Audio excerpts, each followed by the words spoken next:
CM Nitish Kumar कल दोपहर 1:20 पर एयर इंडिया की फ्लाइट से दिल्ली जाएंगे और शुक्रवार को राज्यसभा में शपथ लेंगे।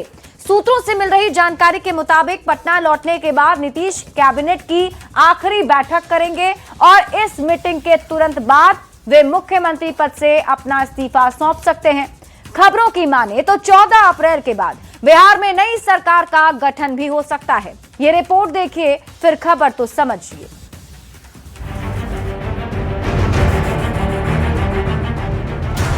मैं नीतीश कुमार सत्यनिष्ठा से प्रतिज्ञान करता हूं।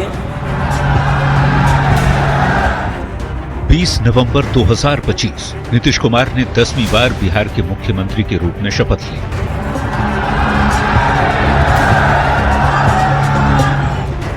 करीब 5 महीने के अंदर अब 10 अप्रैल 2026 को नीतीश कुमार राज्यसभा में राज्यसभा सांसद के तौर पर शपथ लेने वाले हैं और इसी के साथ नीतीश कुमार के मुख्यमंत्री पद से इस्तीफे का काउंटडाउन भी शुरू हो जाएगा और तेज हो जाएगी बिहार में नई सरकार बनाने की कवायद। अगर मुख्यमंत्री इस्तीफा दे देते हैं जैसा आप बता रहे थे, तो सरकार तो नहीं बनेगी ही ना, और सरकार नहीं बनती है तो स्वाभाविक रूप से अच्छी तिथि, अच्छा दिन देख के ही बनता है। बिहार की राजनीति में इन दिनों जबरदस्त हलचल मची हुई है। 9 अप्रैल दोपहर 1:20 पर नीतीश कुमार एयर इंडिया की फ्लाइट से दिल्ली जाएंगे और शुक्रवार यानी 10 अप्रैल को राज्यसभा में शपथ लेंगे। सूत्रों से मिल रही जानकारी के मुताबिक पटना लौटने के बाद नीतीश कुमार कैबिनेट की आखिरी बैठक करेंगे। इस मीटिंग के तुरंत बाद वे मुख्यमंत्री पद से अपना इस्तीफा सौंप सकते हैं। खबरों की माने तो 14 अप्रैल के बाद बिहार में नई सरकार का गठन हो सकता है। मुख्यमंत्री तो एनडीए का ही होगा, एनडीए की सरकार कहलाएगी और जब नीतीश कुमार जी मुख्यमंत्री पद को त्यागेंगे उसके बाद एनडीए के नेता बैठ के सब तय करेंगे। अब सबकी नजरें इस बात पर टिकी हैं कि बिहार की कमान किसके हाथों में जाएगी, यानी कौन होगा बिहार का सम्राट। न्यूज 18 के लिए पटना से आनंद अमृतराज, शैलेंद्र कुमार और दिल्ली से अमितेश सिंह के साथ ब्यूरो रिपोर्ट। देखिए, बिहार में इन दिनों सियासी हलचल काफी ज्यादा तेज है और सबकी नजर इसी पर टिकी हुई है कि अगली सरकार जो बनेगी तो उसका मुखिया कौन होगा। लेकिन आइए अब आपको पूरी खबर समझाते हैं, या यूं कहें कि बिहार की जो फिलहाल राजनीतिक हलचल चल रही है उसे समझते हैं। 9 अप्रैल 2026 नीतीश कुमार दिल्ली जाएंगे। खबर है कि 9 अप्रैल को दोपहर 1:20 पर नीतीश कुमार एयर इंडिया की फ्लाइट से दिल्ली जाएंगे। 9 अप्रैल को नीतीश कुमार दिल्ली जाएंगे और फिर उसके ठीक अगले दिन 10 अप्रैल को बिहार की राजनीतिक हलचल पटना से दिल्ली शिफ्ट हो जाएगी, क्योंकि 10 अप्रैल को ही नीतीश कुमार राज्यसभा में राज्यसभा सांसद के तौर पर शपथ लेंगे। दूसरी ओर दिल्ली में ही बिहार बीजेपी कोर ग्रुप की बड़ी बैठक भी होगी। शपथ ग्रहण के बाद 11 अप्रैल 2026 नीतीश कुमार दिल्ली से वापस पटना लौटेंगे और खबर है कि नीतीश कुमार के पटना पहुंचते ही फिर से राजनीतिक हलचल दिल्ली से पटना शिफ्ट हो जाएगी। सूत्र ये बता रहे हैं कि नीतीश कुमार के पटना पहुंचने के बाद ही नीतीश कैबिनेट की आखिरी बैठक होगी और इसके बाद मुख्यमंत्री पद से इस्तीफा नीतीश कुमार सौंप सकते हैं और तब नई सरकार की कवायद बिहार में तेज हो जाएगी। माना जा रहा है कि बिहार में 14 अप्रैल के बाद नई सरकार का गठन होगा, यानी कि जैसे ही नीतीश कुमार राज्यसभा का शपथ ग्रहण करेंगे उसके बाद वापस से पटना आकर कैबिनेट की बैठक और फिर उनका इस्तीफा होगा।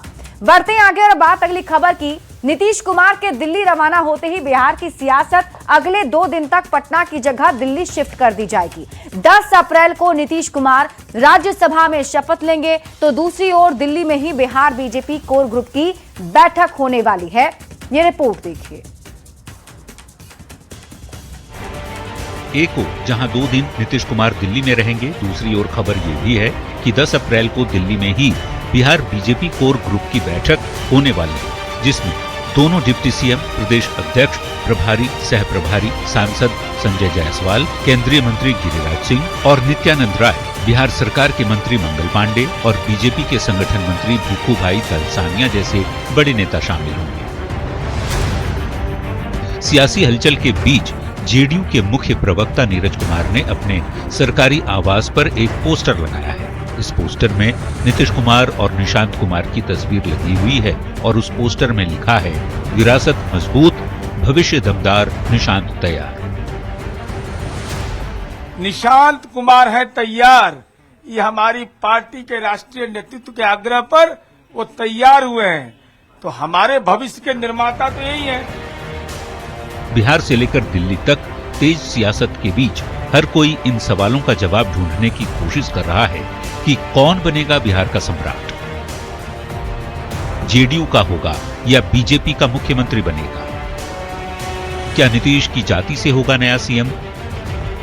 क्या लवकुश समीकरण से बनेगा सीएम? क्या ओबीसी या ईबीसी का मुख्यमंत्री होगा या कोई महिला मुख्यमंत्री बनेगी? या फिर किसी दलित को मिलेगा मुख्यमंत्री बनने का मौका? न्यूज 18 के लिए पटना से आनंद अमृतराज, शैलेंद्र कुमार और दिल्ली से अमितेश सिंह के साथ ब्यूरो रिपोर्ट। तो देखिए, बिहार में राजनीति से जुड़े कई सारे ऐसे सवाल हैं जिसमें अब सवाल सबसे बड़ा तो यही है कि बिहार का सम्राट कौन होगा और इसके साथ ही सवाल ये भी किस जाति से होगा। हम आपको पूरी खबर अब समझाते हैं। देखिए, बिहार में इस समय सबसे बड़ा जो राजनीतिक सवाल है वो यही कि कौन होगा अगला मुख्यमंत्री, यानी बिहार का सम्राट कौन बनने वाला है। इसके अलावा और भी कई सारे सवाल हैं जो सियासी गलियारे में तैर रहे हैं। उनको समझिए, कौन बनेगा बिहार का सम्राट, जेडीयू या फिर बीजेपी का मुख्यमंत्री बनेगा। सवाल यह भी है, क्या नीतीश कुमार की जाति से ही कोई नया सीएम होगा? और सवाल तो ये भी पूछे जा रहे हैं कि क्या लव कुश समीकरण से ही बनेगा सीएम? क्या ओबीसी या फिर ईबीसी का मुख्यमंत्री होगा? या फिर जो चर्चा महिला मुख्यमंत्री की चल रही है, तो क्या कोई महिला मुख्यमंत्री बिहार में बनेगी? या फिर क्या कोई दलित मुख्यमंत्री बिहार को मिलेगा? क्योंकि बिहार में जाति की सियासत किसी से भी छिपी नहीं है। ऐसे में हर कोई कयासबाजी में जुटा हुआ है कि अब किस जाति के नेता को मिलेगी बिहार के सीएम की कुर्सी। तो ऐसे में हम ये समझते हैं कि अब तक बिहार में किस किस जाति के कितने मुख्यमंत्री हैं। और आपको बता दें कि अति पिछड़ा समाज से एक मुख्यमंत्री रहे, दलित वर्ग के 3 मुख्यमंत्री रहे, यादव जाति के 4 मुख्यमंत्री बिहार में रहे, कुर्मी और कोयरी जाति से 2 मुख्यमंत्री हुए, ब्राह्मण समाज से 5 नेता अब तक मुख्यमंत्री बने हैं। तो भूमियार जाति के 1 नेता को मुख्यमंत्री बनने का मौका मिला है। बिहार में 4 राजपूत नेता अब तक मुख्यमंत्री का पद संभाल चुके हैं, तो कायस्थ जाति के 2 और मुस्लिम समाज के से 1 नेता को मुख्यमंत्री बनने का मौका मिला है। अब आप खबर तो समझिए, किस जाति से कितने और कौन मुख्यमंत्री बने। तो सबसे पहले आपको बता दें, अति पिछड़ा जाति से कर्पूरी ठाकुर बिहार के मुख्यमंत्री बने। अब आपको बताते हैं दलित समाज से कौन कौन मुख्यमंत्री बने। दलित समाज से 3 मुख्यमंत्री बने, जिनमें भोला पासवान शास्त्री, राम सुंदर दास और जीतन राम मांझी का नाम शामिल है। अब आपको बताते हैं यादव समाज से कितने मुख्यमंत्री बने। तो 4 मुख्यमंत्री बने हैं, जिनमें दारोगा प्रसाद राय, बिंदेश्वरी प्रसाद मंडल, लालू प्रसाद और राबड़ी देवी मुख्यमंत्री रही। अब आपको बताते हैं लव कुश समीकरण, जिसे कुर्मी और कोयरी भी कहा जाता है, इससे कौन कौन मुख्यमंत्री रहे। तो 2 मुख्यमंत्री बने, नीतीश कुमार और सतीश प्रसाद सिंह। अब आपको समझाते हैं ब्राह्मण समाज से कितने मुख्यमंत्री हुए। तो 5 मुख्यमंत्री हुए। नाम कौन कौन सा है वो भी आप जान लीजिए। विनोदानंद झा, जगन्नाथ मिश्र, बिंदेश्वरी दुबे, भागवत झा आजाद और केदार पांडे मुख्यमंत्री बने। इसके अलावा भूमियार जाति से 1 मुख्यमंत्री बने, श्री कृष्ण सिंह। अब आपको बताते हैं राजपूत जाति से कितने मुख्यमंत्री बने।